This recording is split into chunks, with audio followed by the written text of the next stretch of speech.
نرم گفتگو کرنے کا عادی ہر ایک کو ہونا چاہیے، اس کی نیکیوں کی علامت ہے، اس کے اخلاق کی علامت ہے۔ لیکن ساتھ میں امام شافعی رحمۃ اللہ تعالی علیہ نے یہ بھی فرمایا، چاہے جتنی بھی نرم طبیعت ہو انسان کی، اللہ اور اس کے رسول کے لیے غیرت ہونی چاہیے۔ اللہ اس کے رسول کے خلاف بات سنے تو پھر نرم لہجے کا استعمال نہ کرے، پھر وہ بزدلی کہلائے گی، وہ بزدلی کہلائے گی۔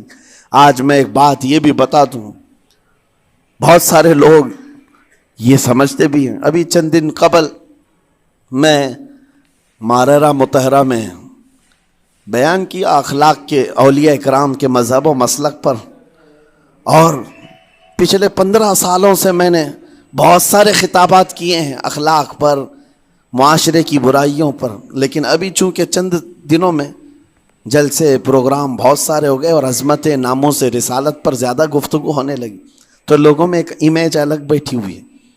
اور ابھی ہم نے اخلاق حسنہ پر گفتگو کیا کی 8 دن پہلے، ایک بزرگ نے مجھ سے پوچھا، ایسی بھی تقریر کرتے ہیں آپ ایسی بھی تقریر کرتے ہیں، یعنی نرم گفتگو بھی کرتے ہیں؟ مطلب یہ ہے کہ ہماری امیج ایسی بنا کر رکھیں کہ ہم ہر وقت چلاتے ہی رہتے ہیں، ہر وقت للکارتے ہی رہتے ہیں۔ میرے عزیزوں، میں یہاں پیغام دینا چاہتا ہوں، ہم قرآن کے اس آیت پر عمل کرنا چاہتے ہیں جو مولا نے فرمایا، اشداء علی الکفار رحماء بینہم۔ مومنین کی شان ہے، صحابہ کی شان ہے، وہ کافروں پر سخت ہوا کرتے ہیں اور مومنوں کے لیے نرم دل ہوا کرتے ہیں۔ زبان کی نرمی ایمان والوں کے لیے ہے، زبان کی نرمی محبت مصطفیٰ کے لیے ہے، عاشقان مصطفیٰ کے لیے ہے، ساتھ میں زبان کی سختی کفار و مشرکین کے لیے ہے، گستاخان رسول کے لیے ہے۔ اور اگر یہ چیز نہیں آئی تو پھر آپ سمجھ لیں نیک اس وقت نہیں کہلائے گا آدمی۔ بعض لوگوں کو ایسا لگتا ہے نرم بات کرنا چاہیے، نرم گفتگو، بالکل صحیح ہے، یہ اخلاق ہے، لیکن اگر ایسے مقامات پر جہاں تمہارے نبی کو کوئی گالی دے رہا ہو، رب کی شان میں کوئی بھونک رہا ہو، اس وقت تم کہو کہ اخلاق ہے، نرم بات کرنا چاہیے، یہ بے غیرتی ہے، یہ بے غیرتی ہے۔ آپ کو کہا جائے گا بے غیرت آدمی، بے غیرت آدمی ہے۔ انسان کو اپنی بیوی، اپنی بیٹی، اپنی ماں پر بھی غیرت ہوتی ہے، وہ سنتا نہیں ہے، یہ پیدائشی ہے، فطرت ہے انسان کی۔ اور مومن کی شان یہ ہے، سب سے بڑی غیرت اس کے لیے اللہ اور اس کے رسول کے لیے ہوا کرتی ہے۔ اللہ اور اس کے رسول کے لیے ماں اور باپ کو گالیاں ایک وقت میں برداشت کر بھی لے جائے، لیکن اللہ اور اس کے رسول کی شان میں وہ ہرگز برداشت نہ کرے۔ یہ ایمان کی علامتوں میں سے ہے۔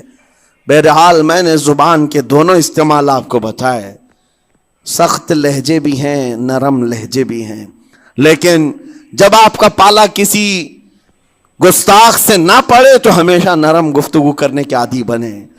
مومنین میں نرم لہجے کا اختیار ہمیشہ رہے، اس سے اخلاق آپ کے بتائے دکھائے جاتے ہیں، اس سے آپ کے اخلاق معلوم ہوتے ہیں، ساتھ ہی معاشرے میں نرمی اور محبت کا ماحول بھی قائم ہوتا ہے۔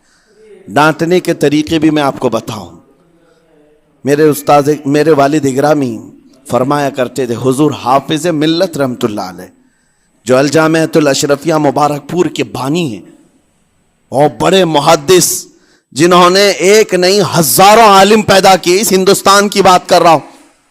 حافظ ملت رحمت اللہ علیہ پوری بخاری شریف پڑھاتے تھے، تقریباً 40 سال تک انہوں نے پڑھایا بخاری شریف۔ میرے والد ان کے شاگرد ہیں، فرماتے ہیں جب وہ بہت زیادہ ناراض ہو جاتے کسی سے، ڈانٹنا ہوتا، ہر استاد بچے کو ڈانٹتا ہے، کبھی کچھ بچہ نافرمانی کر جائے یا مزاج کے خلاف بات کرے تو استاد ڈانٹتا ہے، تو حافظ ملت رحمت اللہ علیہ اگر کسی شاگرد کو ڈانٹتے بھی غصے میں تو کہتے ہیں اے جنتی کیا کر رہا ہے، کہتے ہیں اگر یہ جملہ قبول بھی ہو جائے تو بچہ جنتی ہو جائے۔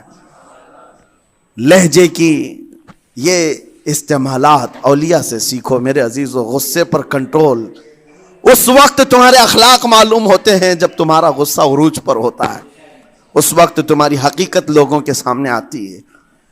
وہ اپنے شاگردوں کو ڈانٹتے بھی تو جنتی کہہ کر ڈانٹتے ہیں، یعنی کوئی گالی نہیں ہے، کوئی برے کلمے نہیں ہیں، بلکہ ایسا جملہ ہے کہ اگر قبول بھی ہو گیا استاد کی زبان سے، اس کی تو زندگی وصول ہوگی، اس کا بیڑا پار ہو گیا۔ ہمارے درمیان ماں باپ کو بھی یہ چاہیے کہ بچوں کو کس طرح کے اخلاق آپ دے رہے ہیں۔ گفتگو کرنے کے متعلق قرآن میں اللہ تعالیٰ نے آداب بتائے ہیں۔ جب ایسی بات کریں گے، شوہر اور بیوی جس طرح کی باتیں کر رہے ہیں بچے کے دماغ میں وہ پورا کا پورا چھپتا ہے، ٹرانسفر ہوتا ہے۔ اسی لیے کہا گیا ایڈلٹ گفتگو کبھی بھی بچوں کے درمیان نہیں کی جائے گی۔ جو میچورٹی میں نہیں ہے ان بچوں کے سامنے ماں اور باپ بیٹھ کر کے کلام بھی نہ کریں، بات نہ کریں۔ معاشرہ تو آج ایسا ہے، سب پوری فیملی لے کر کے بیٹھے ہوئے ہیں، اور حد تو یہ ہے کہ گندی فلمیں سامنے لگی ہوئی رہتی ہیں۔ وہ کیسے بچا پاؤ گے؟ 4 سال 5 سال کے بچے کے اندر بھی وہ گفتگو، وہ مکالمات، ایک دوسرے سے بات کرنے کی تمیزیں، وہ سب وہاں سے سیکھتا آ رہا ہے۔ گھروں کے اندر ماحول کو تبدیل کرنے کے لیے آپ کی اپنی زبان پر کنٹرول اور اپنے بچوں کی تربیت اور ان کی زبان پر کنٹرول بہت ضروری ہے۔ پھر دیکھنا آپ یہ معاشرہ پیدا کر کے کل کو آپ کا بچہ نکلے گا، اس کی تمیز، اس کے اخلاق پر ہر کوئی اش اش کرے گا۔ چند دنوں کی محنت ہے آپ کی، لیکن بچے جب سلیقے کے ساتھ گفتگو کریں تو لوگوں کا دل جیت لیا کرتے ہیں۔ بات کرنے کے آداب ایسے ہیں کہ لوگ دل جیت لیا کرتے ہیں۔